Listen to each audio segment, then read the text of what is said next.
उन्होंने मुझे व्हाट्सएप में मैसेज जरा दिखाइए। वो कह रहे हैं कि उन्होंने उनसे बात करी तो उन्होंने कहा कि मैं आपको दूसरा नंबर दे रहा हूँ, पर अभी तक उन्होंने दिया नहीं है।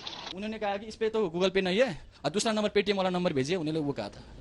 इस ऑफिस में आई थी सीमा यादव इधर से बस पे चढ़ के गई है और वाईफाई यहाँ से एक्टिवेट करवाया हमारे वाईफाई हमने उसके मोबाइल पे डाल दिया और उधर वो आप इंडिया को अपने आदमी से पूरा कर लिया और पेटीएम कर दीजिए हमें। मुझे 12,000 रुपीज़ नेपाली रुपीज़ इधर दे दिया और बाकी 6,000 रुपये से उन्होंने वो कोई इंडियन वाले से पेटीएम करवा दिया। किसी इंडियन से। हाँ, सचिन नाम था क्या? नाम तो पता नहीं मुझे, लेकिन मैंने उनको पेटीएम हमारा जो इंडिया में स्टाफ होता है उनका पेटीएम नंबर दे दिया और उन्होंने उधर व्हाट्सएप पेटीएम कर दिया। अब सवाल यह है कि सीमा का वो भारतीय दोस्त कौन था, किसने सीमा के लिए 6,000 रुपए पेटीएम से भेजे। इन सवालों पर जब हमने अपनी पड़ताल आगे बढ़ाई तो फिर हमें प्राइवेट बस सर्विस के मैनेजर ने कुछ वॉइस कॉल सुनाई। मेरे पास व्हाट्सएप उन्होंने मुझे व्हाट्सएप में मैसेज जरा दिखाइए। वो कह रहे हैं कि उन्होंने उनसे बात करी तो उन्होंने कहा कि मैं आपको दूसरा नंबर दे रहा हूँ, पर अभी तक उन्होंने दिया नहीं है।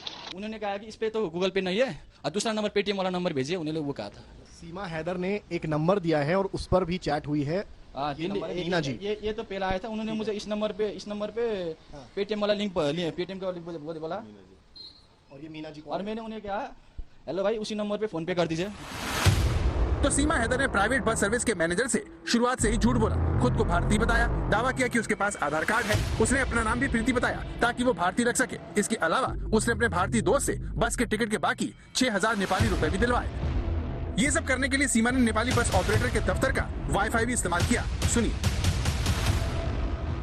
उन्होंने बोला भैया आपने वाईफाई डाल दीजिए, हम इंडिया बात करेंगे पेटीएम करने के लिए, तो हमने वाईफाई डाल दीजिए। यहाँ आई थी इस ऑफिस में आई थी सीमा यादव इधर से बस पे चढ़ के गई है और वाईफाई यहाँ से एक्टिवेट करवाया। वाईफाई हमने उसके मोबाइल पे डाल दिया और उधर वो आप इंडिया को अपने आदमी से पूरा कर लिया और पेटीएम कर दीजिए हमें। पेटीएम हो पेटीएम हो गया। 5वीं कक्षा तक पढ़ी सीमा हैदर का आत्मविश्वास सबसे ज्यादा चौंकाता है, क्योंकि एक भारतीय से शादी करने के लिए अपने पति और देश को छोड़कर शारजा होते हुए किसी तीसरे देश पहुंचना या फिर वहां से कदम कदम पर झूठ बोलते हुए नोएडा रवाना हो जाना। सीमा हैदर ने पूरे आत्मविश्वास से झूठ बोला, जबकि ऐसे हालात में किसी से भी गलती हो सकती है। लेकिन सीमा बेधड़क कराची से नोएडा पहुँच गयी और नेपाल सीमा पर सुरक्षा की पोल खोल गयी। सृष्टि यातायात प्राइवेट लिमिटेड वो जगह जहां पर सीमा हैदर भारत आने के लिए पाकिस्तान से सीधे नेपाल और फिर यहां पहुंची। तारीख थी 12 मई और वक्त सुबह 7 बजे से पहले। आखिर सीमा इतनी सुबह सुबह यहां क्यों पहुंची? कितना दिन हो गया? 12 में को इधर से गई थी। अच्छा, तो क्या कहा था? कितने बजे आई थी आपके पास वो? सुबह 7 बजे आई इधर। और बस कितने बजे की थी? बस तो 7 बजे निकलेगी। वो फोन पर कब बात हुई थी? फोन पे अगले एक दिन पहले रात में? हाँ रात में। क्या बात हुई थी? हाँ उससे बात हुआ था कि भैया आपका गाड़ी दिल्ली जाएगा। मैंने बोला हाँ हमारा ट्रैवल गाड़ी दिल्ली जाता है। उन्होंने यही कहा बस।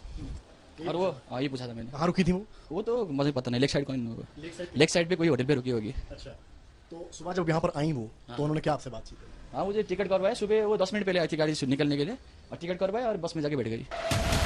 तो सीमा ने 11 मई को प्रसन्ना गौतम को फोन किया, पूछा कि बस कब भारत के लिए रवाना होगी और अगले दिन वो वक्त पर पहुंच भी गई। काठमांडू से सीमा यहाँ इसीलिए पहुंची क्योंकि वो अच्छे से जानती थी कि उसे यहाँ पर दस्तावेज नहीं दिखाने होंगे। टिकट में उन्होंने आईडी वगैरह दिया? आईडी उन्होंने बोला था मेरे पास आधार कार्ड है। हम लोग तो टिकट पे भी लिखते हैं और कार्ड पे भी हमारा आईडी अनिवार्य लिखते हैं। उन्होंने आईडी दिखाई थी? कौन सी आईडी दिखाई थी?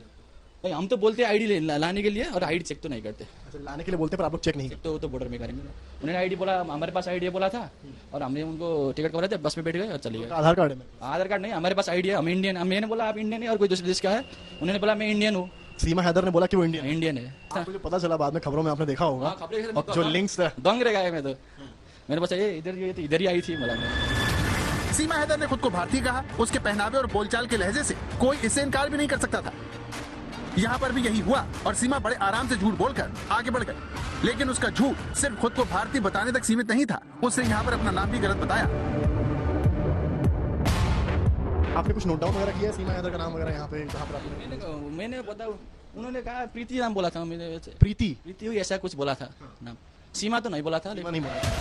इस तरह सीमा ने पहले खुद को भारतीय और फिर प्रीति नाम बताया। लेकिन बड़ी बात यह है कि उसके पास नेपाल से नोएडा तक का पूरा किराया नहीं था।